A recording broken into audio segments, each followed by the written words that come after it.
The evening of Thursday, April 24th, 2025, Jay Horowitz shared the inside story of his Louis Marx acquisition of 1982 with the crowd gathered for the original Marx Show and Tell, held each Thursday evening before the York, April, and October train meets. Host of the Show and Tell, Ron LeClaire, was gracious enough to allow the Kruger Street Stories microphones in to record this historic event. Today's episode is the first half of that recording.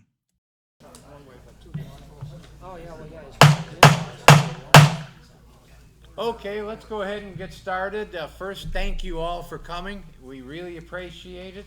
I'm Ron LeClaire. I'm just the moderator tonight, and we'll get started in just a moment or two after a couple of announcements. First off, can I see a show of hands? Who's here for the first time? Oh, good. How did you hear of us? Saw the sign outside? Anybody? Facebook? Facebook page. Good. We've done a number of things in the last few years to try to get the word out electronically and such. And please make sure that we have your email list, because we'll keep you informed over there. And please make it legible. My handwriting is terrible, and my way of looking at other people's handwriting is even worse. So if you think you've been here before and not getting an email, just please do it very legibly, and we'll put you on the Sounds mailing like a list. doctor the way he writes. Yeah. Let the new people know that this is not our typical meeting, show and tell. This is not our typical meeting, as Walt says. Typically, what we do is we have our tables around in a circle, and we go around the room and people bring things. They could be experts, they could be intermediates, they could be brand new to Marx, but the purpose is to have the conversation about what things are, answer questions if there's something unusual, and you will see a lot of things that are unusual. Now, tonight is our 75th consecutive show. October will be our 76th. When we talked in October about Jay's presence here, the thought was, well, since tonight is the 75th, let's push the 75th anniversary theme to October. And the idea was, what did Marx produce 75 years ago, 1950? So in October, one of our themes is going to be 1950 production. But it's also going to be the 76th consecutive Marx Show and Tell. And what's the spirit of 76 without also adding a second theme of military? So if you have any military or such, and as always, whatever you want to bring is just fine. They're just suggested themes. We don't do any sales or anything here at the show. And keep me honest, because what I want to do is at 8:30, take a pause and do the raffles. You should have tickets. We've got a number of books. We've got some totes, and we'll raffle them for the door prizes until all are gone. And if we have some time left over, there'll be more time for questions and such, and to meet Jay and come up and see some of the things that we brought for you to look at tonight. So without further ado, I'd like to introduce our speaker, our guest of honor, our special guest, Jay Horowitz, the president of American Classic Toys. And he is going to talk about his life in the toy industry and the inside story of the Marx acquisition. So Jay, it's all over to you. Thank you very much. Thank you very much, ladies and gentlemen. Welcome. What a pleasure to be here. What a pleasure to see you all. And maybe I should speak louder. There's a microphone. That's for recording. Okay, so I don't speak into the microphone. Then I'll speak louder. Okay, I speak louder anyway because I don't hear well. So when I don't hear, I speak louder. I was thinking in the past when I was going to the toy and train museum, thinking, and of course Allan asked me to speak there. I was thinking, I'm going to tell the history of Marx Toys. I'm going to speak about Louis Marx, about David Marx, about Charles, about how they did it. Then I said, while I was going, I said, wait a minute, these guys know that story. They know it. They probably know it better than I do. So then I said, and I thought about it myself. I said, what I should speak about is the inside story of the acquisition. How did I get Marx Toys? Marx, we all know, was the world's largest. It's like, let's go buy Mattel, you know, it's only $8 billion. And in those days, Marx was the world's largest, and it's amazing. And how did I get that acquisition? Well, my life was kind of mapped out for me a little bit before I was born. My grandfather was an immigrant from Russia, came in the 1890s to freedom into the United States, and he started working by shoveling coal into the furnaces as a young man in New York, and then he went into his own business. He had a push cart. He would go out and sell toys, pots and pans, and by 1901, he saved enough money to open up his own toy company, and it was the Horowitz Toy Company in New York City, 1901. So, as I say, my life was kind of mapped out before I was born, because, so my grandfather ran his toy company from 1901 on. My father was a soldier in World War II. World War II ended, and all the soldiers came back and married their sweethearts. Well, guess who my father's sweetheart was? My mother. So Dad came back in 1945, as we know. VE Day was 1945. I think it was May of 45, and VJ Day was August of 1945. Well, Dad came back from as a soldier, and my parents were married March 16th of 1945, and then of course the following year the baby was born, and my father immediately, you know, now I don't see it. Well, if I see it, I'll show it, because I did bring the photo of the Horowitz Toy Company in New York, and my father grew up working at his father, or my grandfather's, you know, Horowitz Toy Company, and then my father joined it in 1945, and then of course continued working in it, and then I was born in 46, and as a boy, my father took me to work, and I would go to work, and so I grew up working in the Horowitz Toy Company, and my father's was the first one, probably the first one to open toy discount houses in New York, and he opened one that was successful. He did a small chain, kind of like Toys R Us. It was a toy department store, but he had bicycles and tricycles. He had art supplies. He had candy. I'm sorry to say, they had a smoking department. You know, right now we don't think of smoking. In those days, we all smoked. You know, so in any event, he had a very nice chain of stores. And then as a boy, and I grew up working in the toy store. The name of the company was Toy City, and he had Toy City, and he had several stores. And of course, by having the Horowitz Toy Wholesale Distribution Company and the retail store, you know, it made perfectly good sense in the 1950s. And I was growing up and working, and I became vice president of the wholesale distribution. And of course, I worked at Toy City. Well,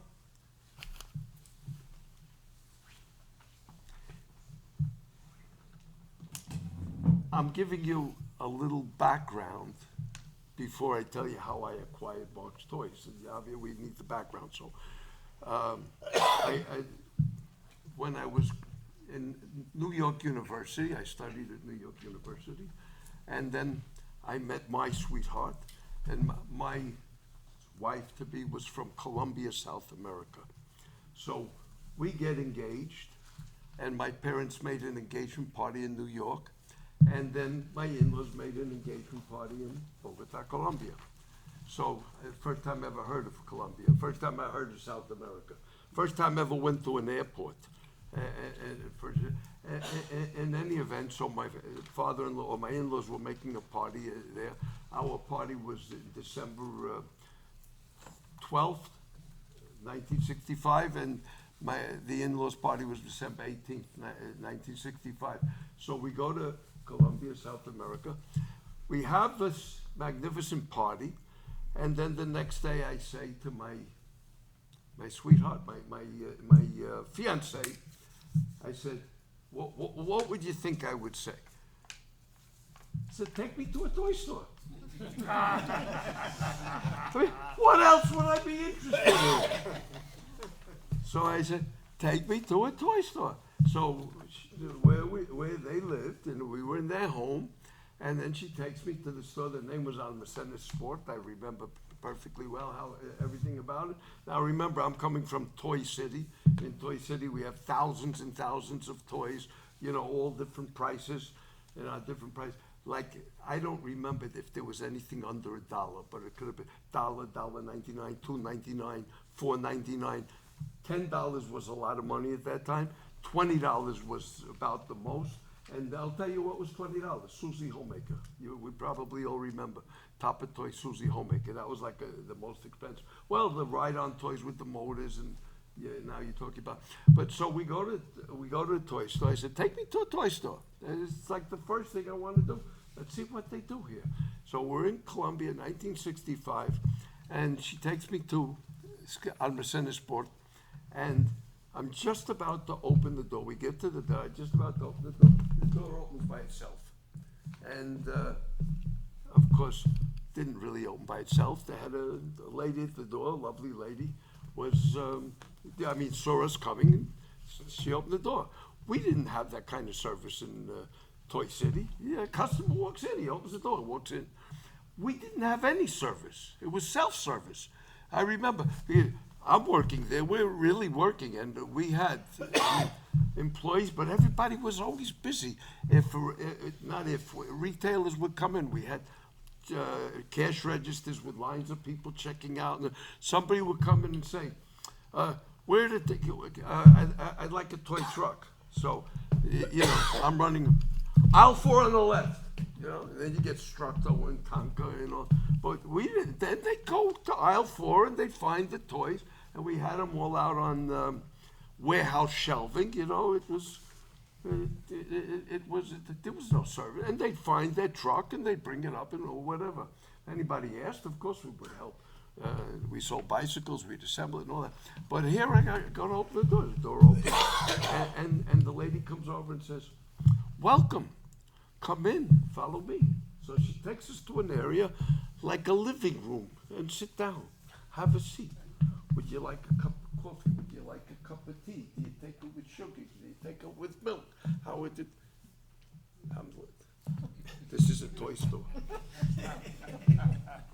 Okay. So we said, okay, so we'll have a cup of coffee, and it's Spanish, un tinto, and then we had, and we're sitting and down, and it's like sitting in a living room, and she comes over and says, then finally, so I said, we're here to see toys.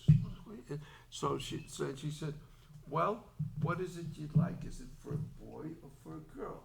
Is it for birthday? Is it for Christmas? Now, this was December 18th. In our store, you couldn't even get in and out. You can imagine how many people were rushing and pushing, and, we were running out of toys, and there's all. Here it is, December 18th. It's a toy store, and she's giving us coffee and tea, and even offered cake. So then I said, okay, what do you have for girls? So it's not like we're going to, the shelves, and she walks to the back, she comes back, and she brings a doll. It's about 5 inches tall. It's blow molded plastic. The face is painted on. There's no clothes, there's no function.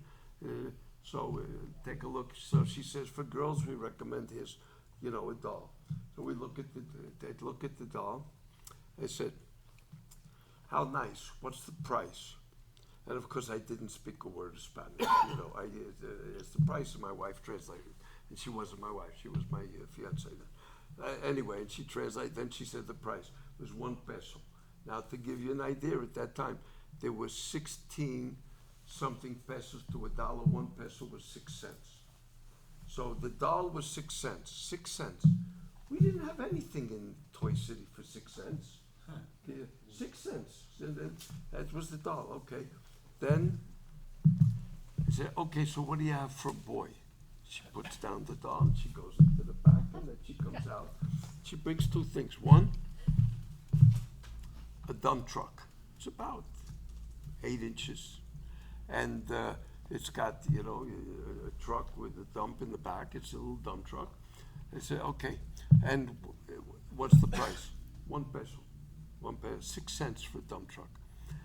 And then I said, well, and then she gives us a little clicker gun, you know, plastic, 2 halves glued together.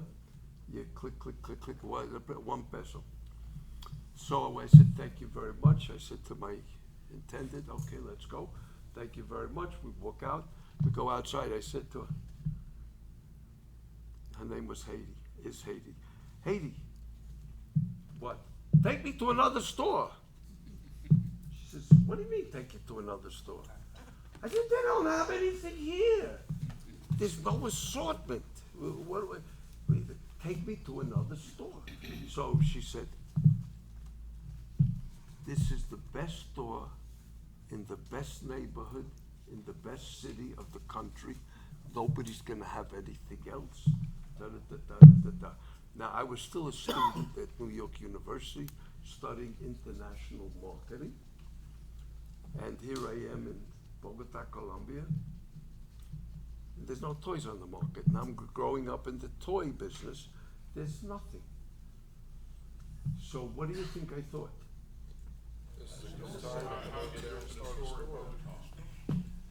Say it again. How you can open a store in Bogota. Okay, but if I open the store, what am I gonna sell? A doll and a pistol? They didn't have anything. So I thought, it's opportunity. Opportunity, but not to open a store, because there was no merchandise. I wanted to open a factory, Okay. an American toy company. I wanted Marx Toys in Colombia. So I got the idea, but Reba, I was still a student. I was a junior at the time. So then we finished, we got married, and we were living together, and then I graduated from New York University. And I said, okay, now it's time. What am I gonna do? My father offered me, well, I was already vice president of the Horowitz Toy Company. I used to work there. Even while going to school, I worked at the company. You grow up in a family business. It's a family.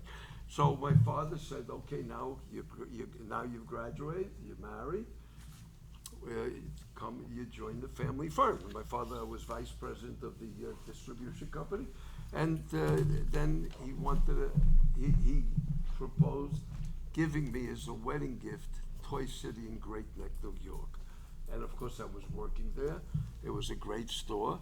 I mean, it's perfectly good. And now I'm thinking, as an adult, I'm so much older now than he was then.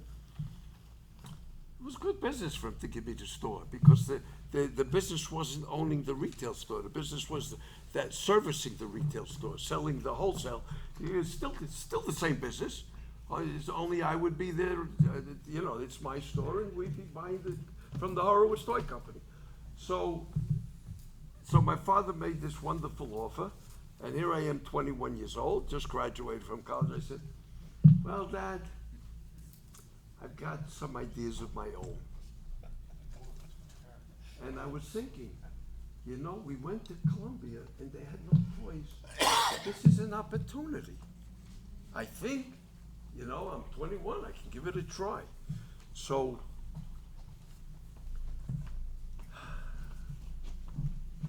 then I think, we're wholesale distributors, we're retailers, we know how to buy and sell.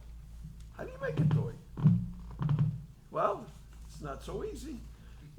So anyway, I said, listen, Horowitz Toy Company in New York, and in those days, Mattel was in California, Hasbro was in Pawtucket, Rhode Island.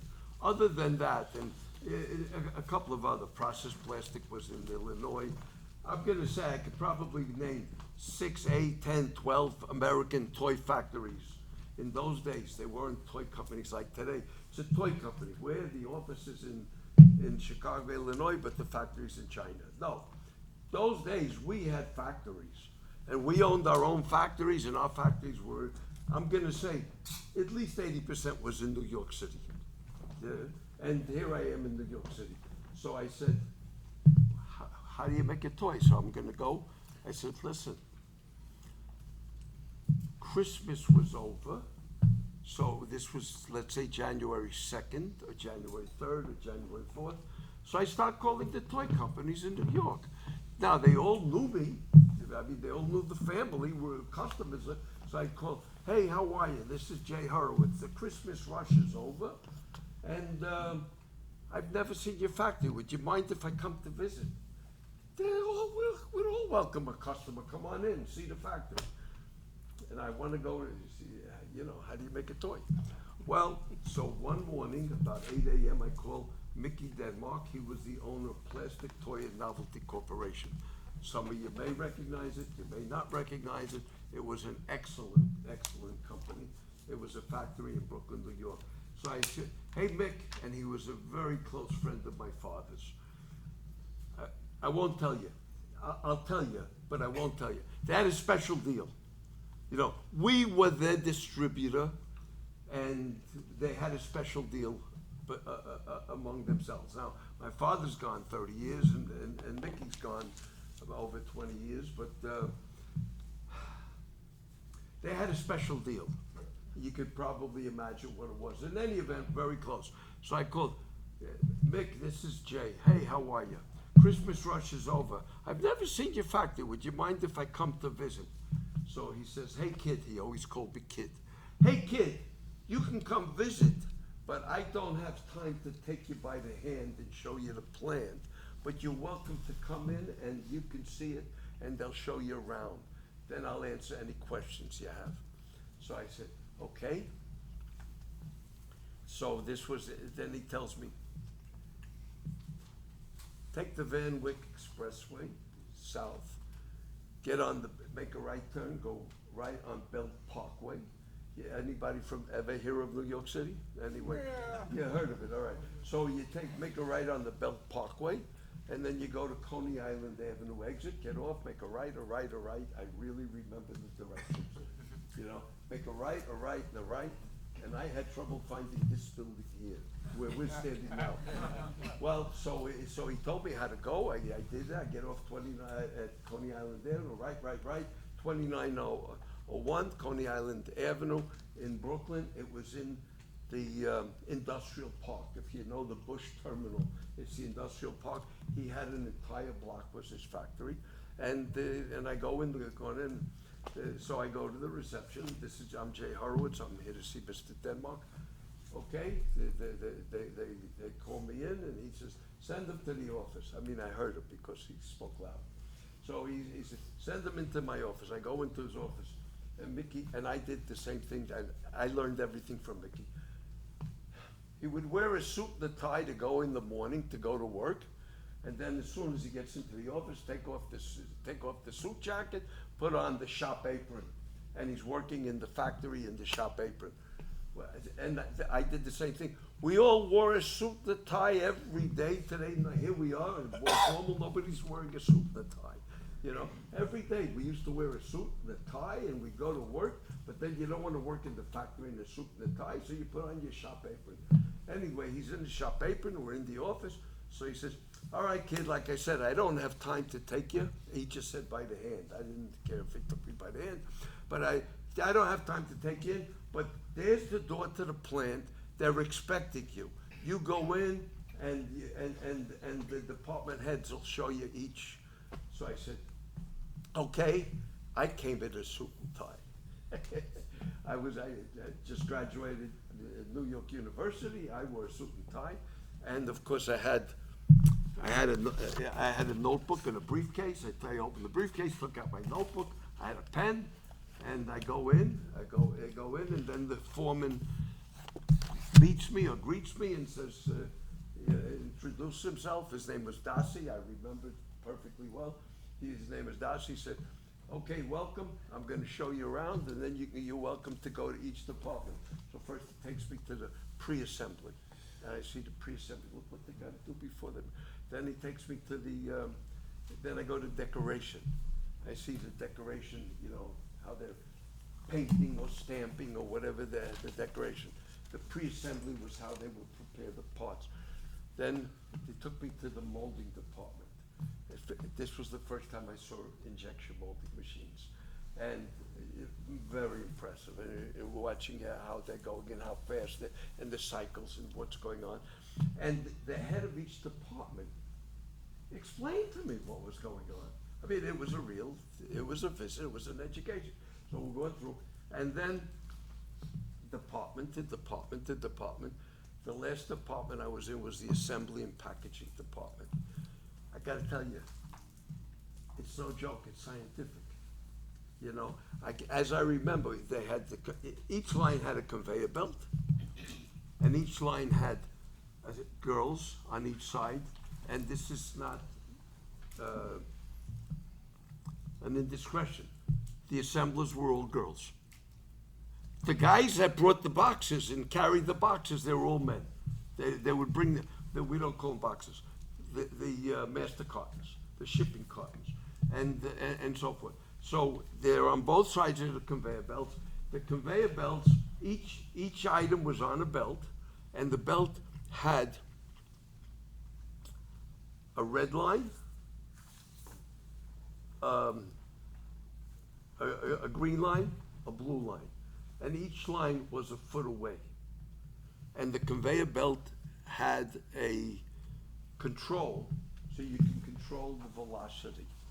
So they knew if they're gonna make 180 an hour, then they needed to had to be a 20-second cycle for each assembly process. And if it took one assembler, not 20 seconds, but 40 seconds, so they put a second one to do the same job. It was mathematically controlled. The speed of the belt was controlled, and the first person had to know to put the first part on every red line, or every red and every green, or every red, green, but they controlled it, and I'm watching, and it's fascinating, and it's perfect, and the way they controlled it, and they had the, I mean, it's scientific. And this was, I found, the molding department was impressive, and the assembly department. So I'm watching, and then Darcy comes over. Mr. Horowitz, yes, Mr. Denmark would like to see you in his office. So I said, okay, let's go. So he takes me back to the office, and Mickey says to me, hey kid, what happened? You get lost? Well, it was 3 hours. I called him at 8. I was there by 9 a.m. and there was already like 12:15, 12:20. So I said, no, it's fascinating. It's very interesting. So he said, all right, kid, sit down. He had a conference area in his office, and he's still wearing his shop apron, and he gets a humidor. I don't know, it seems like it was this big. He comes over, hey, have a cigar, and he opens it up, and he had to deal with some Cuban. We're talking, 1960s, and he had to deal with some Cuban, because some Cuban would bring him cigars from Cuba because they were not permitted, and he had a deal, and they were very expensive. This is the first time I smoked a cigar. But, I'm sitting there, and I'm 21 years old, in my suit and tie, and him in his shop apron. He sits down, I sit down. We got a humidor with these big, I don't know, it seems like it's this big. It wasn't, but I don't know. So I'm smoking the cigar, and he's smoking. The room fills with smoke. And he said, all right, kid, you got any questions? So I said, yeah. I opened my notebook, and I asked him the first question. He gives me the answer. Okay. Any other questions? Yeah. I give him the second question. He gives me the answer. Then he looks at me. Any other questions? So I said, yeah. And I had a list of questions. Kind of technical. I came to learn. So Mickey wore eyeglasses. He looks at me. He said, hey, kid, you didn't come to visit. You came to learn the business. I got that. He was brilliant anyway. I mean, she said, you came to learn the business. Now tell me the truth. Your old man gonna finance you and you're gonna go and compete with me? Is that what you're here for? So I said, no, I did come to learn the business. I married a girl from Colombia, South America. We went to visit there while I was still in college. They don't have any toys. We went to a toy store, there's nothing. It's an opportunity. I want to start an American toy factory in South America. And then he said to me, well, kid, it's 12:30. Come on, I'll take you for a sandwich. Take you to lunch. So, 12:30. Mickey was, he was brilliant, but he just knew what he was doing. So he takes me to a Jewish delicatessen in Brooklyn. There's a couple there, and I remember I had a corned beef sandwich. And he sits down. He says, "You know what, kid?" He always called me kid till the day he died. He called me kid. All right, kid, you go. You put your factory. You're a smart boy. You'll do well. Take me with you. You'll do all the better, all the quicker, and we'll make more money together. I never thought of this. We're having our sandwich, and he said to me, we'll be partners. You do the work. I'll teach you the business. I'll put in the molds, the intellectual property rights, and I'll teach you what to do, and we'll get the machinery and equipment, everything you need in New York, and we'll put up the factory. Well, suddenly my plan was becoming a little better. And he said to me, look, he was 40, I think he was 43. Here I'm 21, he's 43. He started his toy factory following World War II. He was another one of the American soldiers returning from World War II in 1945, and that's when he started his factory. And here we were in the 60s, and his factory was 20 years old, 20-something years old. So he said to me, okay, kid, you're gonna do the work, so you'll be the major partner. I'm gonna give you the guidance, so I'll be the minor partner. You get 2/3, I get 1/3. We each put in the amount of money we need, whatever we need to finance it, we put it in proportionately, and whatever you need, I'll take care of. So, do we have a deal? I gotta tell you, here I am today, more than 50 years ago, 56, 57, 58 years ago. I didn't appreciate at the time. He just handed me the factory on a silver platter. He just gave me the factory, including the molds and the patents and the copyrights and the trademark and how to do it.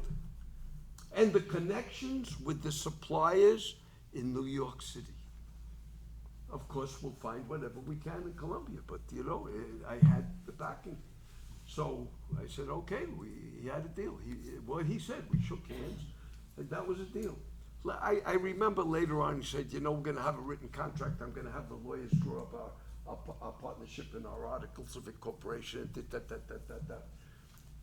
After we got started working, and he would come visit us in the factory, and I would come and he would go. He said, you know what my lawyer said? The contract means nothing. The handshake was more. You got two partners, you guys, you're gonna work together, trust each other. Trust is more important. You can have 1 million contracts and you can have all the lawyers you want. Doesn't mean a damn thing if you work on trust. And that's how we did it. Of course we did we had a corporation and a formal corporation. And then we did have, standard contracts and all that. But, it was, so we get started. And he said, come into the office. He sit down, take notes. And he tells me, oh, no, I'm skipping. He said, you're on the 7 o'clock shift tomorrow morning. Come in 7 a.m. You're going to work 7 to 3.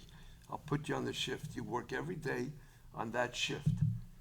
But the plant manager is going to rotate you in the different departments. So you'll work in assembly, you'll work in decorating, but one day in assembly, it may be all week in assembly, but to learn the assembly and to learn the decoration and to learn this. So you start to work from 7 a.m. to 3 p.m. 3 p.m. you come into my office, bring your notebook, and I'll give you classes. I just graduated college. It was perfectly all right. Then he gave me some textbooks. He said, take them home and read, study, and I'll quiz you on them. Right? He taught me the business. I mean, here I am, 21. I don't see any other way because I had the idea, but I was going to go myself. Then he said, after working in the factory on the shift so many weeks, he said, okay, kid, you're ready. Sit down, take notes. You go on ahead. Find that we need a building to have the factory. You need a truck to make deliveries. You're going to need injection molding machines. We'll start off with a small machine, 100, 150 ton. Get a medium machine, 250 to 200, 250, 250 tons. And then a larger machine, maybe 400 tons, something like that. Later on, as we get going, you'll get a 500-ton press. You get into larger molds, larger products. You get started with that. And then you need to get a supplier for low-density polyethylene, high-density polyethylene, polypropylene, high-impact styrene. You'll need nylon. You'll need general purpose. And he said, and I'm taking notes. And then he said, you got to find for this, and you got to find for that, and so forth. Okay. So I took notes. And then he said, you go on ahead. You do all the legwork. I'm giving you the words out of his mouth. You do the legwork. Don't sign anything. Just get it all ready. Call me on the phone. I'll come and look what you did. And if everything's okay, we'll sign it up and pay for it. So, and I'm thinking now, what could it be better? Yeah, here he is. Well, I do exactly as he says. Then I found out Bogota is not New York City, and then I found out Colombia was not the United States of America, but it doesn't matter.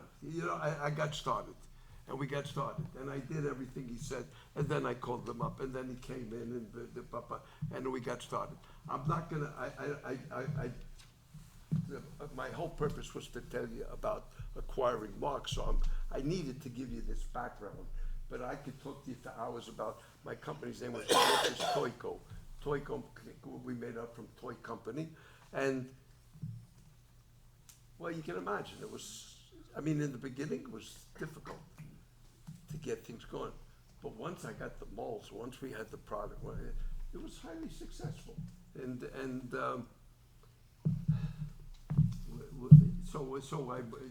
We got started. It was the first American toy factory in South America. There wasn't one. There were plenty in Mexico. And Mexico's North America. And none in Central America. But Mexico had everybody. Every American company had a branch in Mexico. But other than that, there weren't any. So we had the first company in Colombia. And we brought his mold. So I'm going to tell you my first appointment. Because now I'm 21 years old, so we bring the machinery, we bring the mold, we get started, I bring the samples, I take Mickey's artwork, his samples, and I bring it, and we hire an artist, and the artist does the work and makes the packaging. What is he really doing? Pretty much Mickey's packaging in Spanish. And then we had Mickey, what was new, at that time, the colors were new. They had, there's a word for it, but those the bright colors that were brand new at that time. So I brought the colorant from the United States. Mickey bought it in New York, and we brought the colorant. It's not much, and we mixed it in our own factory. We were the only ones in South America to have. I don't know why I can't think of the name, but you know what I'm talking about. Psychedelic? No, it's not psychedelic, but it made like green. It was like shouting out or Fluorescent? Neon. Fluorescent neon. Those names they all work. It was brand new in the United States, Nobody had it in Colombia. We did. You look at the product, it was just, you know, it would jump out at you. Then we had packaging. They didn't have packaging. When the lady brought me the clicker pistol, there was no pack. It was in a plastic bag. Then, so we're getting started. We're installed. The machines are installed. We're beginning to work and say, well, now we got to get some sales. So I asked, who's the biggest toy buyer in Colombia? And give me the name. The chain of stores was Almacenes Ley. The name of the buyer was Augusto Cartagena. So I had a staff already. And I said, well, see if you get me an appointment with Augusto Cartagena. So in Almacenes Ley de Medellin, Colombia. So I said, okay. They get me an appointment for Thursday at 4:30. So I put on my suit and tie, you know, I'm still going. So I take a flight from Bogota to Medellin. I get there, and I come in early, very early. And I said to the buyer's secretary, I come in very early. He said, how do you do? I'm Jay Horowitz. I have the appointment with Mr. Cartagena at 4:30. Would you mind allowing me to come in early so I can set up the samples? Now, that's the way we do it in the United States. We've got a meeting. If a Toys R Us were coming in, we set up the samples. They don't have time to waste. They want to come in. What do you got? Okay. So the lady answered, Senor Horowitz, your appointment's at 4:30. You be here at 4:30. 4:30, you walk in with your samples. Do the best, you know, that's all. They didn't have the setup. They didn't have a room to show the samples. Oh, okay. I couldn't change the world in one day. And so this was like my first major appointment. And I come in with him. So I bring in the line. But Mickey had taken me back to the United States. He showed me all of his products. He said I should pick what I want to make. He said, anything that is not currently active in their line, I can use. And we had a deal because he wasn't giving us the molds. He was investing or selling us the molds, but you know, whatever he didn't need, and I could rent or borrow some of the others. So I came in and we picked the line. So I get the appointment with Mr. Cartagena. He wasn't friendly. He wasn't nasty. And you know, I'm 21. And I was just learning Spanish. You know, and then so he says to me, "Okay, gringo. Have a seat." Well, he called me gringo. And I think he still called me gringo. You know, I am gringo. So he said, okay, gringo, have a seat. Yeah. He says, what do you have? So I take out the first item. It was a playset, just like this. Mickey used to copy Marx. So, anyway, so it was in a package like this. It was Mickey's airport set. And it had hangers, and it had planes, and it had the mechanics, and it had the tools, and it had the suitcases, and the cars that would bring the suitcases from the plane to the, you know, to the belts and all that. It was beautiful. And Mickey taught me, Jay, you can make the playset, but you can also sell the airplane separately. You can play that. Yeah, so you got, you know, it was, I know mold by mold, and I have a superhuman memory for the molds. But, you know, so we made the playset, and so we go, so the first thing I do is show. So Mr. Cartagena says to me, okay, gringo. He says, okay, gringo, ¿qué tiene? You know, so what do you have? So I take the one, it's the highest ticket first, and it was the playset, and I take it and I show, okay, here's the airport set. And I open it up, and these are the hangers, these are the airplanes, this is this, I show them all the parts of it. Gringo, price. So I tell him, we sell it to you for 50 pesos, and you retail it for 99 pesos, you know. And that was, at that time,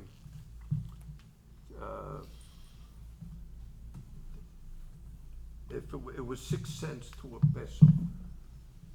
So, $5 and change. $2.50, $5 change or something like that. yeah, it was $5-6, okay. Yeah. So it was quite reasonable for what everything, what it was. you know, that would be, I don't know, its value was $50 to $100, let's say. But at that time, it was perfectly good price. It was a perfectly good price.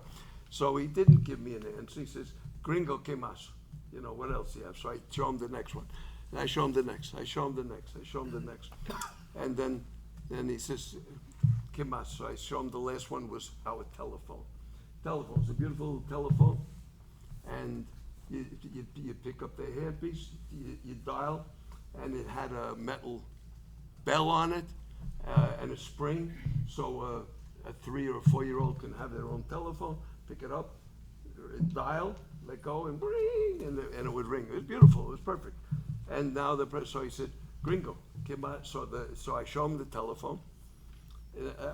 Of course, everybody loved it, and he liked it. So he says, "Precio." So I said, 10 pesos.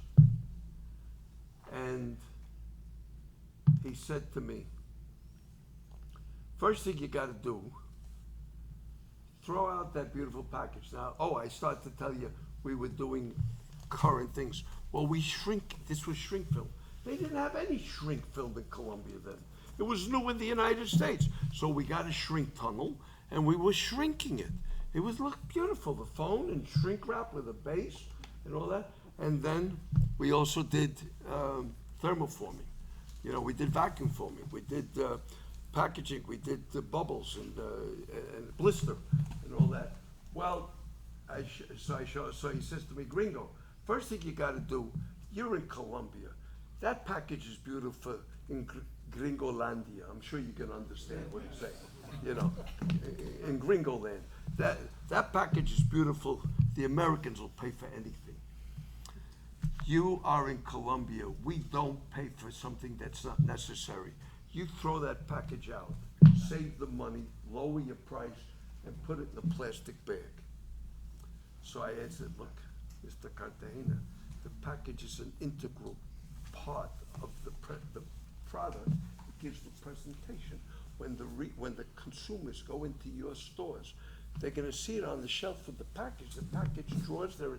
So I'm explaining what I just graduated from New York University and I majored in marketing, so I kind of knew what to say.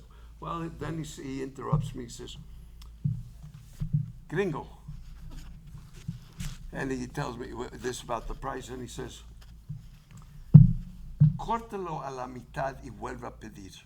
Now, I don't know if anybody understands it, but it doesn't come out the same in English, but he said, cut your asking price in half and ask again.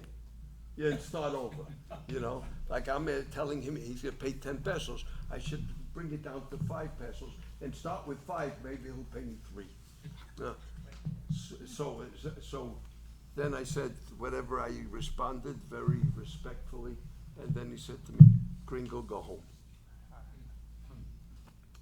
Daddy said in English, "Gringo, go home." Well, the biggest buyer in the country, the biggest toy buyer, and I'm in my suit and tie and I've got the samples. Well, I pack up, I put it in, I got my briefcases, my suitcases, and I go out, I get a taxi, I go to the airport, I take my flight back home, and I'm gonna admit, I cried the whole way. I just cried and I cried. Yeah, I graduated college, we started a business, I put in, every penny I had went into this company, which is nothing new, and the biggest buyer just said, "Gringo, go home." And here I am going, I cried the whole way. Well, first thing I thought, I better call Mickey. So in those days, we didn't have cell phones. We didn't, the call from international call. First of all, I had a secretary, and she would have to call 011, which was international. Then you get the international operator, and it could take hours to get the international operator. And they say, "Señorita, I need a call to the United States of America. When would you like to have it?" And then you need to give her a day and a time, and then they put you down. And then, of course, I did it person to person. Young people never heard of person to person, but that's what it was today. It's, you pick up your cell phone. Anybody calls anyone in the world. if I need to call. So I sent Mickey a telegram. Mickey, I'm calling you Tuesday at 11 a.m. Please be available in your office, because I'm asking for the call on Tuesday. He's not, if he doesn't expect it, maybe I get it, maybe I don't. So I sent the telegram. Now, young people don't know what a telegram is, but we used it. So the telegram went out, he would get it, he knew to expect my call. I called him up and I told him what happened. He said, okay, kid, don't worry about it. He's just acting like a buyer. That's how they are. Give him a chance. He'll come around. I swear I'm telling you word for word what he said. And in proper Brooklyn English, So he would say, don't worry, he'll come around. Your job now is get your ass out of the factory. You go to every toy store you can and you start selling whatever you can. Just sell as much as possible. Mickey was right. I went to the store that had nothing. Remember, on the Center Sport. I went there first. I met the owner. I sat down with him. I showed him the toys. He loved it. He ordered each one. What did he order? 3 dozen, 2 dozen, half a dozen. I mean, how many screens? What? And he had 2 or 3 stores, But you're talking about small orders. If the guy from Almacenizley would order, it would be 5,000, 10,000. We're talking a different story. But Mickey said, just get out. So I went to every toy store. Well, everybody bought. And we did very well. And Mickey was right. Almacenizley started to order.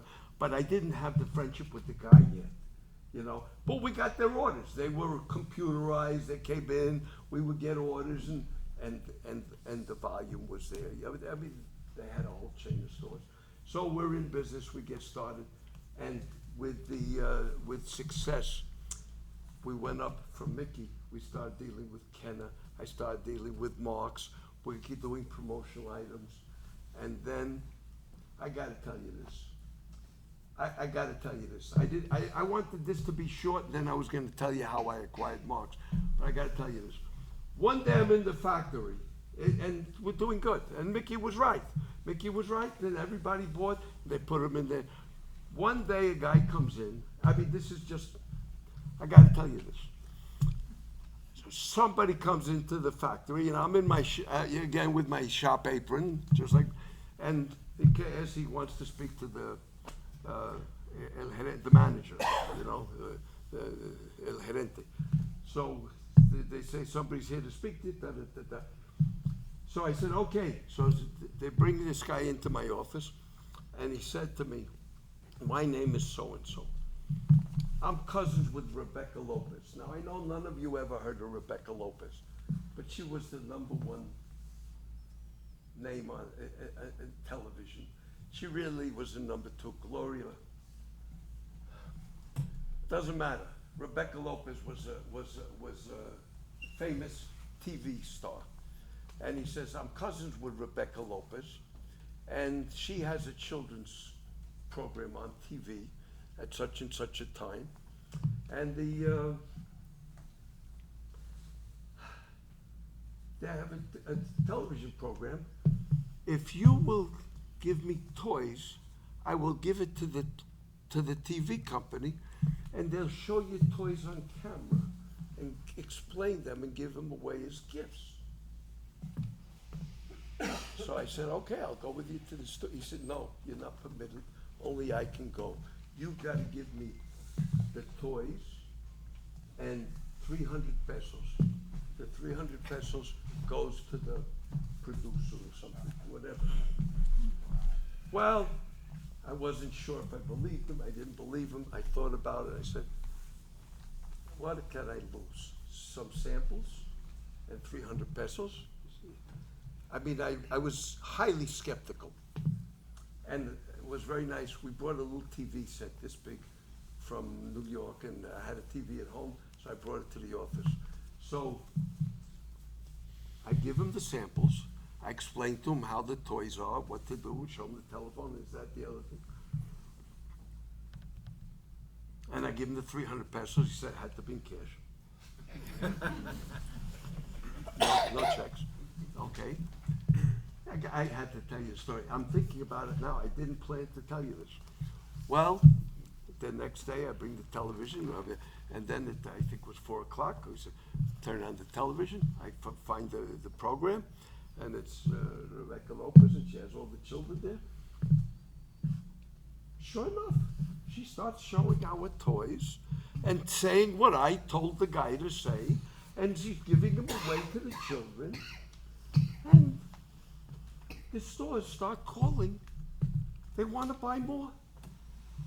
The people saw it on TV. They go to the stores and they buy it. And every day the guy comes. Every day I give him toys. Every day I give him 300 pesos. Every day this, every day that. And the business is increasing. And we're getting calls for more than we could produce, thanks to the television. And all the stores, they're buying. And I said, you know, and the guy said, no, you know, it's his cousin, he's got to go. In July of every so many years, every even year, in Bogota, they have a fair. Think about like what we just came from, you know, where you're showing the trains. But this was, you know, we're talking about a major, like a World's Fair type thing. And La Feria Internacional de Bogota, you know, it's the Bogota International Fair. So somebody said to me, Jay, I'm going to recommend, since you have a toy company, you should exhibit at the fair. So I listened to him. I took a booth. Who get this toy co? Well, I go every day to the fair. The toys are up, and we're out there. And everybody's coming by and saying, oh, Toyco, we've seen it on TV. Let's see the. Well, between the toys on TV, the TV showing the toys, so people are getting to know it. They're coming into the, and I'm standing there, we're taking orders, and we're selling.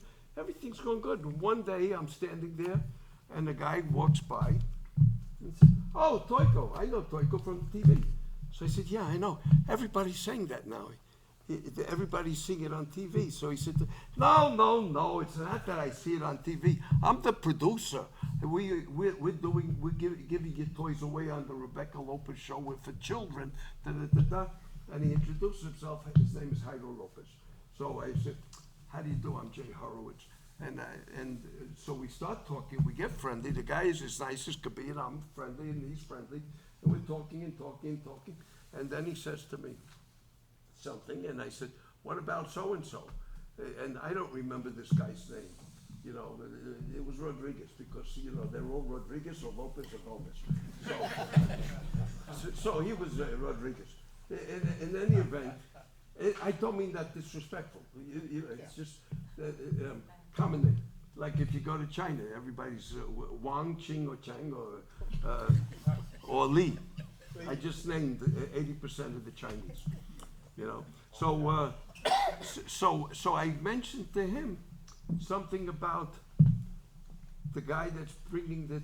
Now every day the guy would come to the factory. Every day I would give him samples. Every day he took a taxi, and I don't know, maybe the taxi was 8 pesos of the 300 pesos, but he paid for his taxi. Every day he took it in. Every day he brought.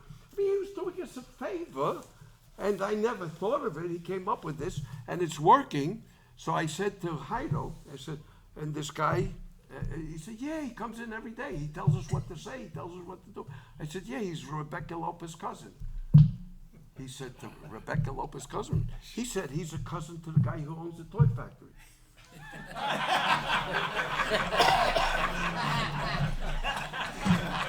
Wait a minute. I own the toy factory. I'm Horowitz. You think Horowitz is a cousin to Rodriguez? So he laughs and I laugh. So I said, it's not our cousin? No, it's not my cousin. So we're laughing and laughing. I said, well, what about the 300 pesos that I send every day? What 300 pesos? You know, I had to tell you. But you know what? The guy did me the biggest favor in the world. Did you hire him? What? I never saw him again. I wanted to say thank you. He tricked me, but he did the biggest favor in the world. For 300 pesos, that was like $15. I'm getting him on TV. It's just the fact that he'd pick it up and bring it in, bring it back. It was worth the trip to do it and all that. So now Jairo laughed and I laughed and what 300 pesos and what da, da, da, da, da, da. So Jairo said, are you going to be here for a while? So I said, yeah, this is my job. Of course I'm here. So I'm there. He said, don't leave your stand. I shall return. So I said, okay. He didn't tell me what he was going to do. But I start suspecting things. So I put, the booth is in order. I put the samples. I do this. I take what I'm thinking. I have a little table, and I put the things that I wanted to talk about right near me, and I'm standing there. And then, within the hour, I see coming down the aisle, maybe 12 people. One guy in the front with a microphone that I recognize from TV on the news. He was on the news at 7 o'clock. He was on the news at, 7 o'clock, 11 o'clock. And you see him walking with the microphone. Then there was a boom, a guy with a... Yeah, microphone. That's it. Thank you. Oh, were you there? Yeah. So he's got the microphone. It's on and they're pushing it on a dolly and somebody else. And I see Jairo's behind him, and this guy's going ahead, and he says, ladies and gentlemen, we're in the International Fair of Bogota, and here we are, and here we see, oh look, here's the booth for, and it was the Renault booth. Let's see the new cars. Well, new cars were the same as last year anyway, but let's see the cars. Let's see this. Let's see that. And let's wait. Oh, look what we have here. Who get this toy called the famous toy factory? Well, I see this guy coming, and I see the whole group coming. I was ready. I had my samples. I suspected. Jairo never told me what he was doing, but he said, just make sure you're here.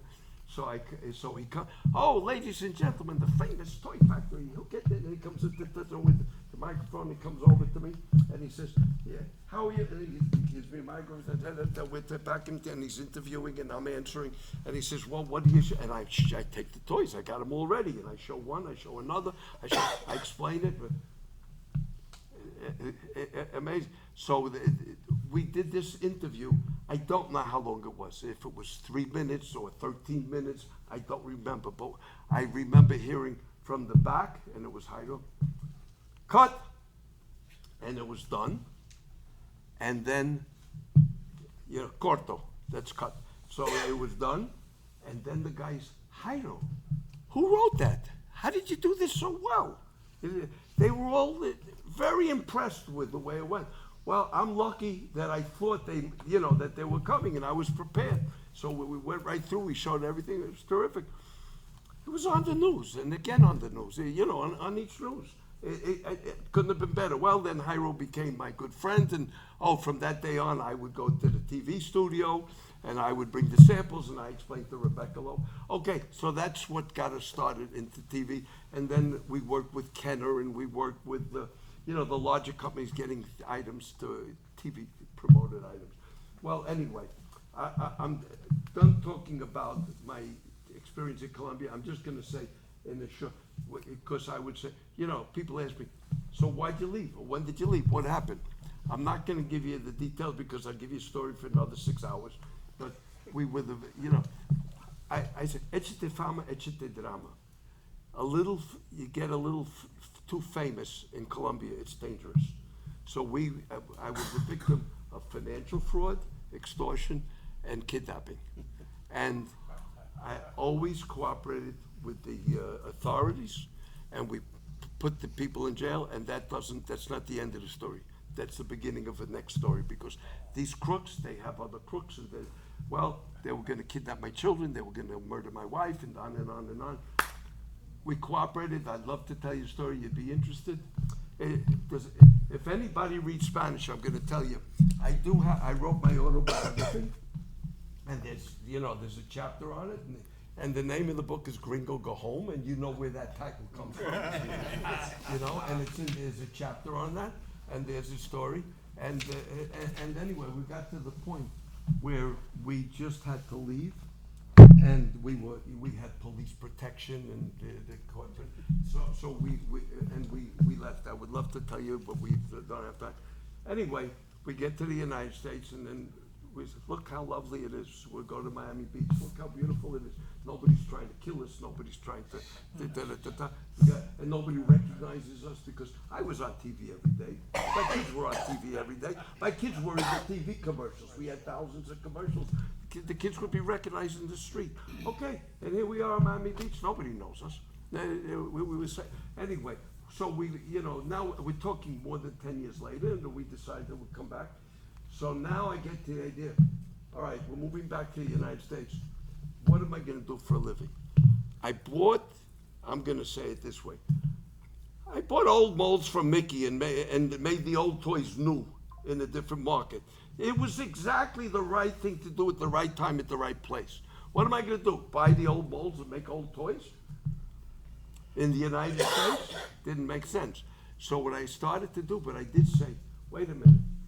If Juguetes Toyco was successful, the model was, we're buying the rights and the molds in the United States and the machinery and moving it to Colombia for South America, because by then we did Colombia, Venezuela, Ecuador, Peru. So we had that whole Andean packed market. So at that point, I said, you know what? There's plenty of factories. We were the only American factory. If it worked for us, it'll work for the others. So I opened American Plastic Equipment, Inc. in Miami, and somebody here visited me there. Now I'm. Anyway, one of these people visited me at American Plastic in Miami, and I said, if it worked for us, the model is get the molds from the United States that are no longer in production. Because I went to other toy companies. I said, okay, what do you do? What are you doing with this item? Nothing. We discontinued the item. So where are the molds? The molds are in the back. So sell me the molds. No, we don't sell our molds. Why not? We don't want them to haunt us. We don't want to compete with ourselves. Wait a minute. If you sell me, you'll use molds that you're no longer using, and you have no reason, you have no plans. I'll pay you a certain amount for them. I want to pay as little as possible. You can want to pay as much as possible, but you find the price. I'll buy the molds from you. I'll send them to Bolivia. Bolivia, what's that? It's a country in South America. I never heard of it. Doesn't matter. They're not going to haunt you. Okay, if you're not going to sell it in the United States. Today, we are in a global market. 2025 is a different world from what I'm talking in the 1970s. All right? So with now, all of a sudden, I said, so I start buying the used molds from all the toy companies. Now, they still are friends because Horowitz Toy Company was still in business. Everybody knew my father, and they knew me from the company. So I start buying the molds, and I call the companies. I start in Colombia because by then there were other toy and houseware companies, and I was president of the Colombian Toy Manufacturer Association. I was the founder. I'll tell you something I invented was Children's Day, and it worked. I came up with Children's Day. It's a holiday, and everything. I was thinking, we have Mother's Day, we have Father's Day. Why don't we have Children's Day? Not only that, we have Christmas. We do all our business on Christmas. Let's get something counter-cyclical. Why should all the business be December? So I said, let's do Children's Day in April. And so I said the last week, because May was Mother's Day, June was Father's Day, and I didn't want to go into July. So I said, let's do April. So the last Sunday, and it's still a holiday in Colombia. And anyway, so I start in Colombia, and everybody knew me, and we're selling them molds, and they're doing very, very, very well. It's working. And I'm working with the American toy companies, including Marx. And I can tell you the guy's name was Larry Pasek.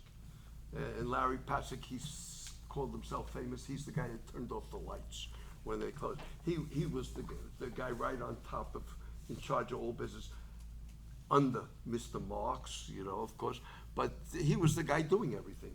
Anyway, so somebody introduced me to Larry Pasek, and we started going over molds, and they were very willing to sell us, to work. They worked in Mexico, but not in South America. So So I start with the Colombians. Then, of course, I had the Venezuelans, Ecuador, Peru, and Chile, and it's working. Now I'm getting to the point. Well, so my company's in Miami, American Plastic Equipment. I'm feeling good. Well, the bills are all paid. We don't owe any money. We've got sales. We've got orders. We've got customers coming in from Latin America or even from Europe in our showroom in Miami. And we've got sales. And I got some cash in the bank. And we're current and we're up to date. I'm feeling pretty good about this. Now, what I would like to tell you is that we had inside information and we knew that Marx Toys was good, and we had a plan, or we had financing, we had a program and a plan to take over Marx Toys. Bullshit. Knew nothing about it, but now you understand with my new business, we were customers at auctions, we would buy, we would sell, we would hold our own auction, we would buy plants. But the new model was buy the plant, buy the entire plastic toy factory, or buy the plant, liquidate everything possible, and keep the molds. And then license the molds in South America or somewhere else, or sell them. We made a profit. It's working. So here we are, and by then, I had the big plant in Miami, and we had salespeople, had 7 salespeople, we had customers, and in Mexico, plenty. There were 700 toy factories in Mexico at that time. So you can imagine. I can't say they were all our customers, but a lot of them were. And they were coming in and buying the American molds. Well, things are working out, and here we are sometime in 1982. And we get invited to participate in an auction in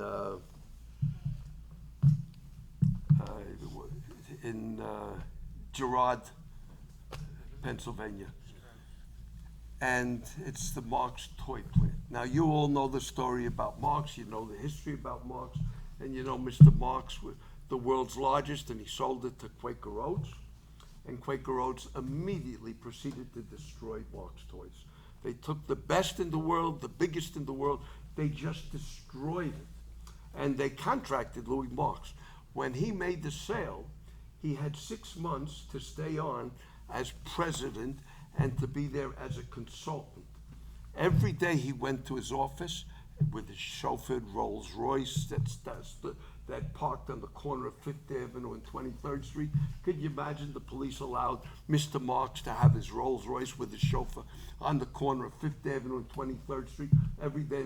And they went into the toy building, and Mr. Marx, they had 7 elevators. 6 elevators for everyone, 1 elevator for Mr. Marx. I mean, we gotta know who Mr. Marx was. I mean, and I'm telling you, there was 1 elevator, and in those days it wasn't you hit the button. There was an elevator operator, and there was a man that would stand there all day running the elevator to wait for Mr. Marx to come in his Rolls Royce and go up to the 7th floor, or at the end of the day to get back in and go downstairs. And the chauffeur was there polishing the car, and Mr. Marx would go. Well, we know he sold it to Quaker Oats. We know Quaker Oats destroyed the company. At the time, I saw it because I'm going to tell you what I saw. We're talking, Marx Toys was selling $120 or $150 million a year. At that time, that was like billions of dollars today. Well, of that, about $30 million was being sold with toy guns, rifles. They had Vietnam guns. They had, you guys know the story. Quaker Oats was against the Vietnamese War, and Quaker Oats didn't want them to sell guns. And I got to tell you, personally, I don't like violence. Personally, I don't like guns, all that. In business, if you've got a company that's doing $150 million worth of sales, and all of a sudden you cut out 30 or 40 million dollars worth of those sales because you say guns are discontinued.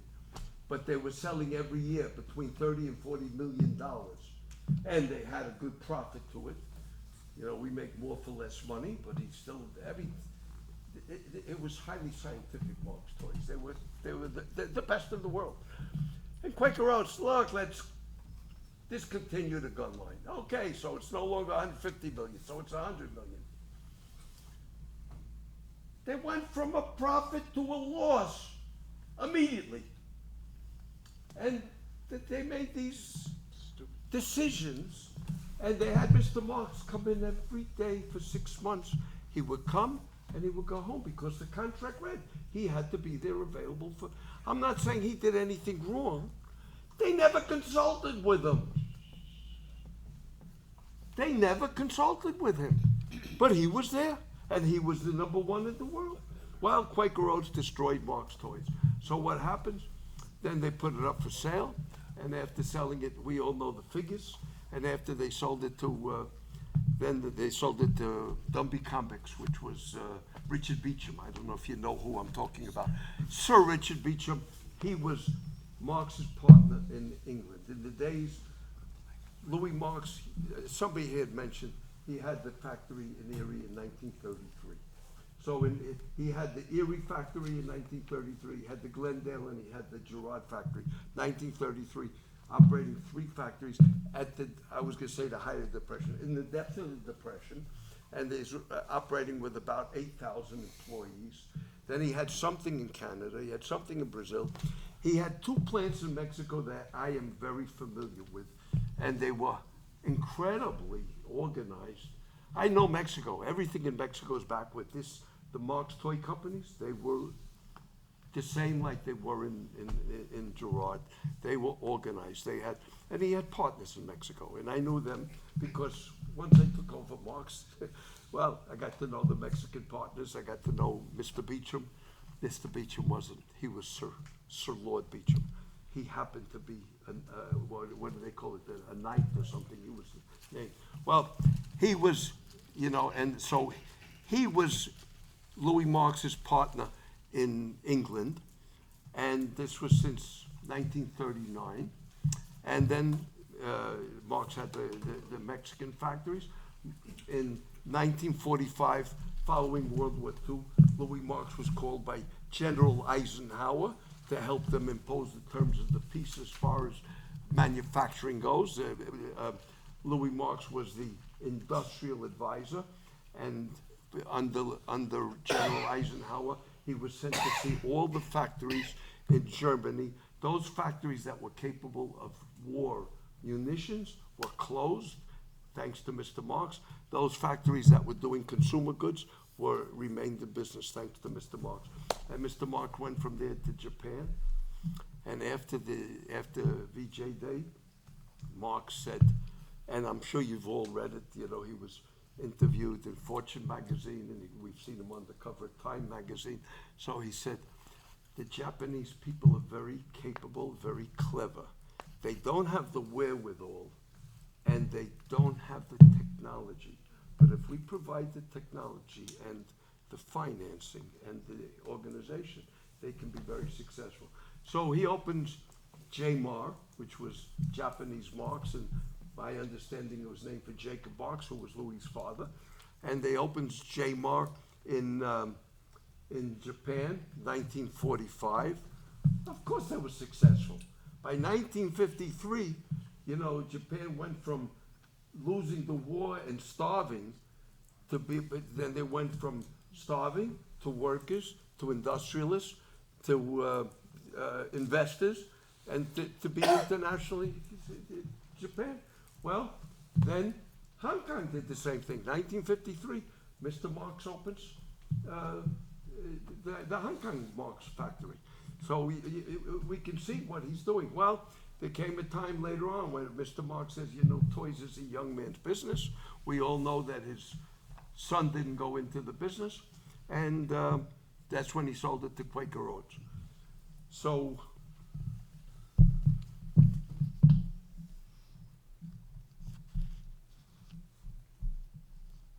I was leading into something that so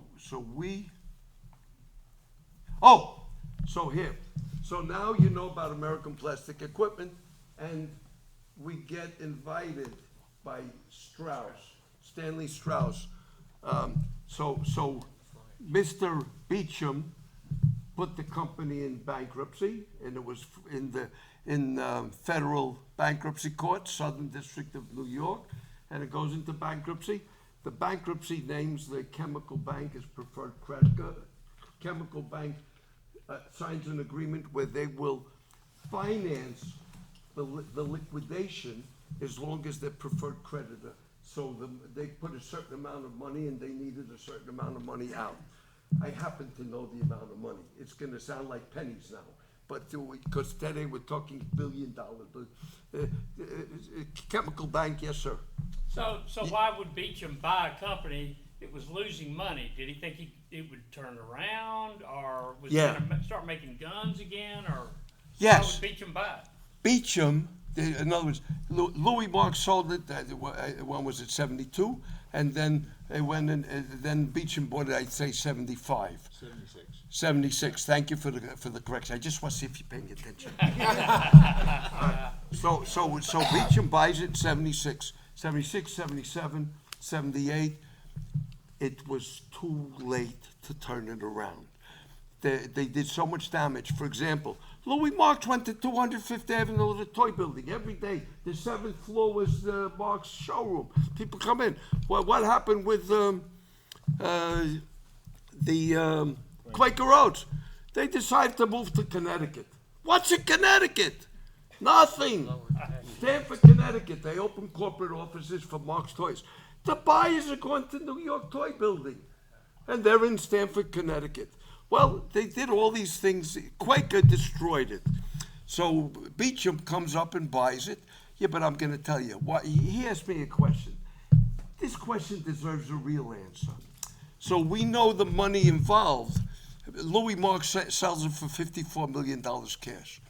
Then Quaker Oats, who paid $54 million cash, sells it to Richard Beecham for $18 million leverage buyout. That included the molds, the machinery, that included the goodwill, it included the brand. I think the name is worth more than that. So now you're asking me, why did Richard Beecham do it? He knew the toy business. He knew what they're doing wrong. He took over, and he was still operating the English business. They didn't sell the English business to Quaker Oats. Quaker Oats bought the American and the Mexican. And then, of course, that's when I got to know the Mexican guys. And the Mexicans also wanted to buy it back from Quaker. And they did, like for $1, you know. They're my friends. So now Richard Beecham says he's buying it for $17 or $18 million LBO. So why wouldn't he do it? He knew how to handle it. But it was too late. 78 wasn't 68. It just wasn't the same. And they were making new things. And Louis Marx wasn't there. So he wasn't able to bring it back. 78 was the last year of production. Then they filed for bankruptcy. 79 it went in. The court named a trustee. And the trustee named Keith Machinery as the liquidator. Keith Machinery named Stanley Strauss as the auctioneer. And then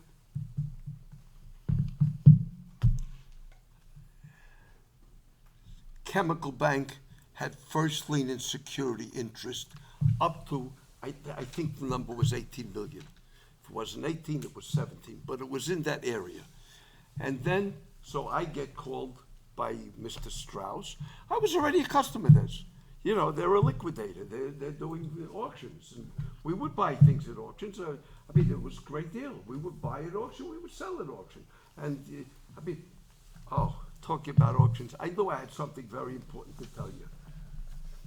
And I skipped over it. But let's just back up a second.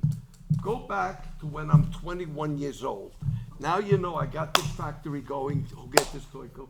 and we're really going. We're on TV. It's really working, and I've got now a couple of hundred employees. We're doing like Mickey. We got the lines going, and then we didn't have a time clock, and the time clock to punch a card.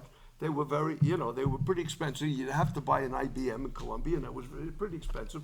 And I went to New York because I would go to New York often and do business. I was still involved with Mickey and my father. So I go to New York, and my father would buy at auctions all the time, which is how I learned. My father was at the Horowitz Toy Company. They would, if a company went out of business, they would buy the stock if they could buy the inventory.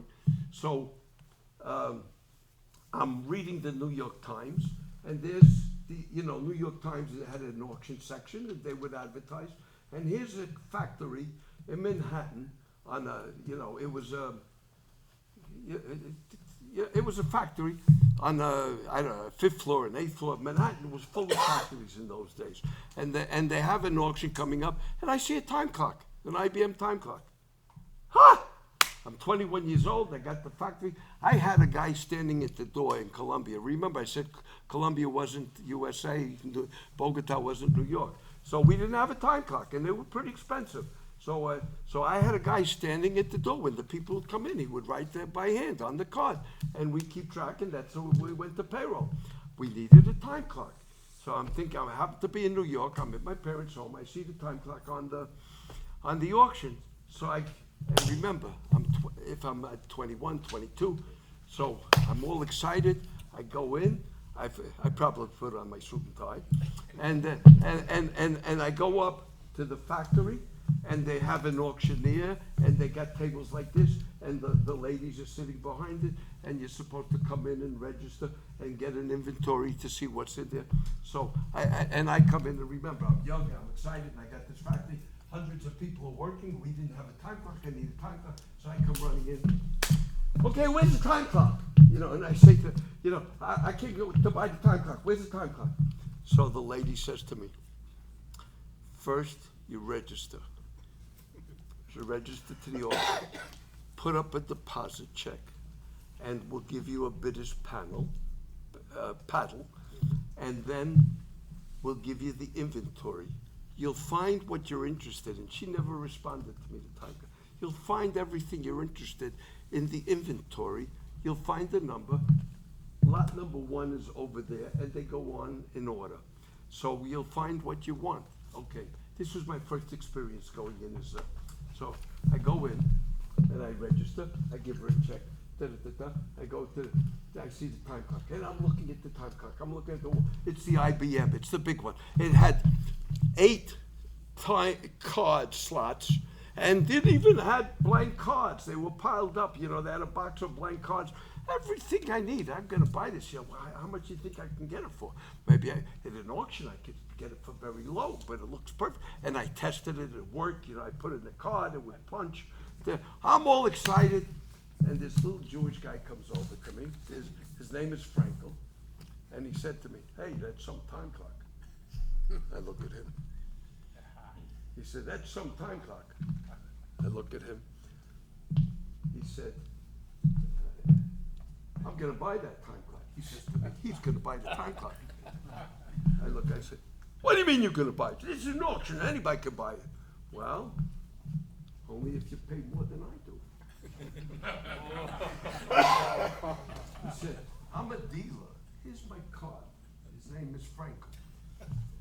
And he said, I buy things. I'm here to just make money. I'm going to buy it as cheap as possible, and then I'm going to sell it to the customers for a profit. That's my job. That's my business. So I said to him, whenever I said, this was my first lesson. And he said, he's buying the time clock. I said, no, I'm buying the time clock. I need to take it to Columbia. I said, So we're talking about this on the time clock. And he said to me, he walks away and he comes back and he said, okay, I'll do you a favor. Give me $20 and I won't bid on the clock.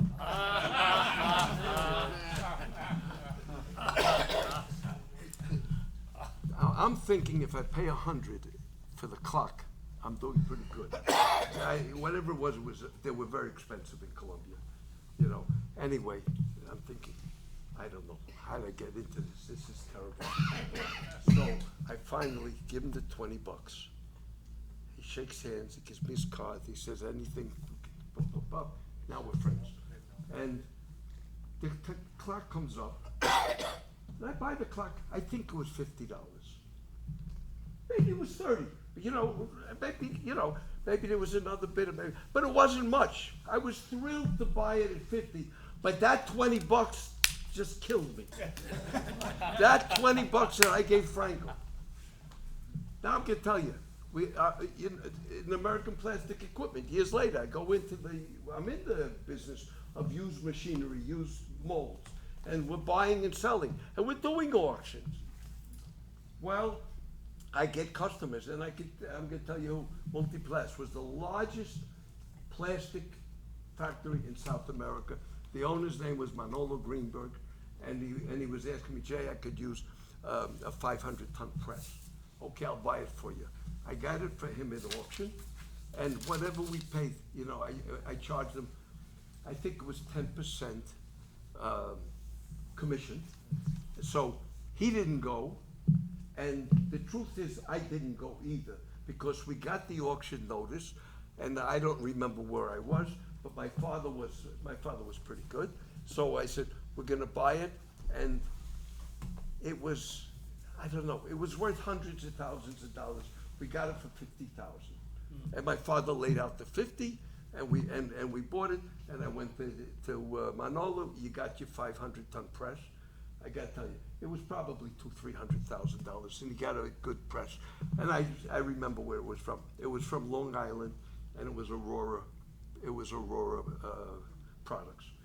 So we got the 500-ton press. We got it for $50,000. He paid 10%, which is $5,000. I probably split it with my father. I don't remember. But here it was. I was thinking, hey, that's pretty good. You do nothing and you get thousands of dollars. Well, we're in the auction business. We started to buy and sell and do that. So we're doing this. One day, now we're in the United States. I'm living in Miami. American Plastic Equipment is operating, And Manolo, they got the 500-ton press. And he's my customer. They're buying molds from us. We're making a profit. They're buying machinery. Everything's going good. So he said, we'd like to buy a 1,000-ton press. Let me tell you, I had never seen a 1,000-ton press. You're talking about you talk about a machine that's over $1 million new. And I'm going to tell you when it was, because you guys are going to remember. You remember when Chrysler went into bankruptcy? You remember Lee Iacocca came out and took over, and he got it back on it. He got it fixed. Well, Chrysler didn't pay. They had a smolder in Detroit area, and the guy owned the plastic molding factory. He made their parts. He had 6 machines. 5 of them were 1,000-ton press. One of them was a 1,500-ton press. In my life, I had never seen such a big press. So we go. So Manolo's asking me for a 1,000-ton press. How's he gonna know what to do? So now we're connected with the auctions, and we're doing this, and this auction comes up. 6 machines, 5,000s and 1,500. So, and I know the auctioneer, and they know me. So we start talking. Well, by now I had a lot of auction experience. So Manolo says, I said, you come and see the machines with me. So Manolo comes, I pick him up, I don't know, it was JFK, and then we flew together to Detroit, and anyway, Manolo, you're talking about the largest manufacturer and most successful, and he says to me, Jay, why am I paying you 10%? I mean, I can go to the auction, whatever it comes out for. So I said, Manolo, wait and see. I'll leave it up to you. Yeah, but I mean, if I go, whatever it comes out to. The truth is, I call an auction, it's not what it seems to be. It's a theater. It's all controlled, and it's all scripted in advance. So anyway, I won't tell you more about it, but so Manolo comes with me. So he said, so I said to him, Manolo, we go in, don't say a word to anybody. Don't look at anything. Look at what we're not interested. Don't look at what we're interested. When you're interested, pass by. Everything we talk in the plant is in Spanish. We don't say a word in English. When we go back to the hotel, we go over numbers. I got codes. By then I learned about auctions. I had a code. I got a word that has 10 letters to it, and each one means a number. So I know, don't write numbers on there, but I write the price we're willing to pay up to. I said, Manolo, we go over it, we discuss everything in Spanish, we go back to the hotel, we talk money in the hotel. Don't worry about it. And let me handle it, and then you'll decide. So we go through it, and Manolo said, okay. I said, what do you... Before that, I talked to the people in the shop, and I said, who was the mechanic? Who was the chief mechanic? Who was it? So the guy who was in charge, the mechanic of the things, I said, hey, how are you? I'd like to invite you for dinner. So he says, okay. So he and Manolo and myself, we go to the fanciest restaurant in town. We walk in, I slip him $100 bill. I give him $100 bill. This is for you. Okay, now he's my friend. We sit down at the dinner, we have dinner. I said, we're interested in buying one of the machines. Now, I'd like you, you're the mechanic. The first, tell me which are the best, which are the, so he said, number one's pretty good. Number two is the worst machine in the place. Always have trouble with number two. There's always something in this, number three is the best. Number four is okay, and number five is the 1,500 ton. Or was it, no, that was number six. Five was good. So I said, okay, two is the bad one, we avoid that, and you don't want to buy one that. And Manolo's listening, and he's paying attention, he's not paying attention. We get all this, we know the information, we go into the auction, and Manolo's with me, and I said, give me your limit. So he says, okay, Jay, you can buy any of the machines, $150,000. I'm thinking that was pretty good. I thought I could do it for 150. They're worth 250. They're worth 300. But we're talking bankruptcy auction. So we go in. So the first machine goes up, and I started to explain to Manolo about the shills. So you all understand what a shill is. Okay. All auctions have shills. All auctioneers control the auctions. They all have this. Now, as a professional, it's my job to know who's a buyer, my job to tell who's the shill. You can tell, but it takes you a little while. So we go in and start bidding on machine number one. 50,000, 55, 60, 75, 80, 85, 90. Goes over 100, I don't bid. And Manolo saying, bid, you know, you're under the 150. Manolo, let me handle this. Just let me handle it, then you'll tell me if you're happy or not. So the machine goes for 120. He said, Jay, it's within the 150 I authorized.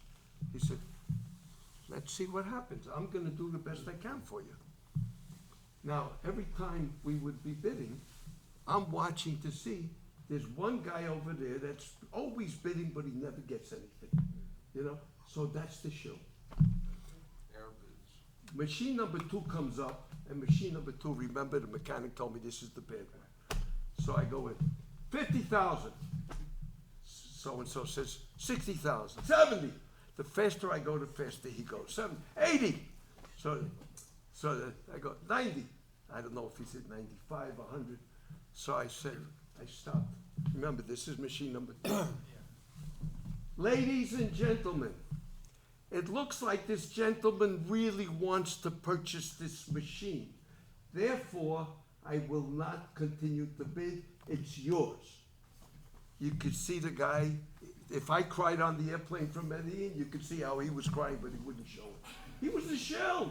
They got stuck with the machine. The auctioneer gets stuck with the machine. Well, so number two. So I said, he really wants to buy it. It's yours. You get it. So he gets it for the 90 or the 95, whatever it is. So number three comes up. Now that's the one I wanted to buy. I don't bid. We wait. Then somebody bids. I go slow. You know, 30, I don't know. Somebody else bids. 40. So then this guy, the shills, get ready to bid. Said, "Oh, you're interested?" And no, I didn't bid. So, so then now I bid 40. Well, I end up getting the machine for 50. I get the bid, 50. Once, twice, 50. Done. I gotta tell you, Manolo was so thrilled. He was gonna jump through the ceiling. Then he said to me, and we're talking, now he authorized me to buy chillers. He says, if we're gonna bring the machine, that means we gotta have trucks, we gotta have a container, we gotta put on the ship. And it wasn't one container. This machine was at least 3 containers. So we're gonna pack. You can buy chillers, you can buy grinders, you can buy, a lot of things in the factory were good stuff. So he gave me authorization. We spoke in Spanish. I bought a lot of stuff. He got a lot of stuff. We get to the end, the 1,500-ton press comes up. Manolo says, "Jay, if you can get it, get it." 1,500 ton. There was no such thing in Colombia. So I said, "Give me a price." I'm hoping he's going to tell me 200, because if the other's 150, said saying 150. Well, I go very slow, very slow, very slow, and we start the bid, and I get it. And I don't remember if it was 120 or 130, but it was under the 150. It was over 100, and we get it. And every time the shill is ready to open his mouth, "Oh, you want it?" That shut him up. They got stuck with one, and they want to get stuck with another. So now I said, okay, we get the other one. Now Manolo, you're talking about not a billionaire, but a multi-millionaire, and he's thrilled. He got a 1,000-ton machine. There was none in Colombia. That's the first one. Now he got a 1,500-ton machine. And he got the chillers. And of course, we'd have to hire the riggers, and that. It became a full-time job, but it was a big deal. We're talking. Now he's supposed to pay me 10%. We go to the hotel. He doesn't express himself directly to me with all the, how well we did, but he calls his partners. So he had 2 partners. They were on the board together. This was the largest factory in Colombia. He gets his 2 partners on. Nathan was one, and I remember the other one.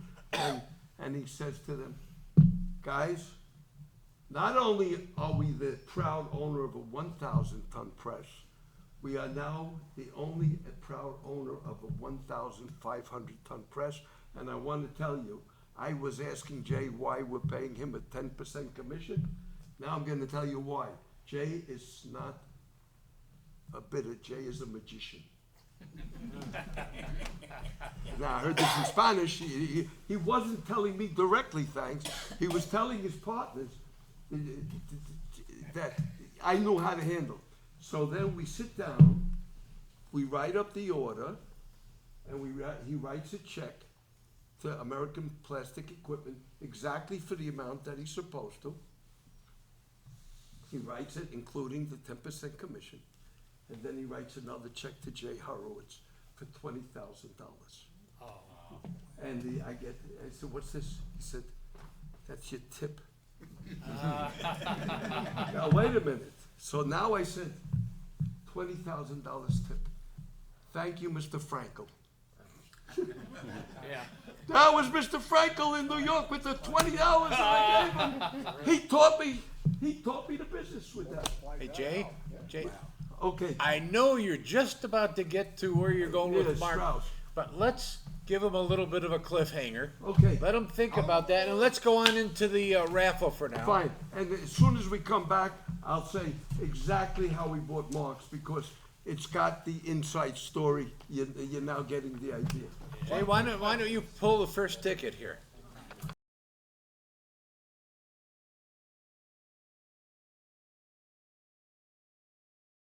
That ends the first half of Jay Horowitz's historic April 24th, 2025 talk in York, Pennsylvania. Don't forget to like and subscribe and hit the notifications bell so you'll know when we post the second half of this historic event, and so that you'll always know when we're posting a new video here at Kruger Street Stories.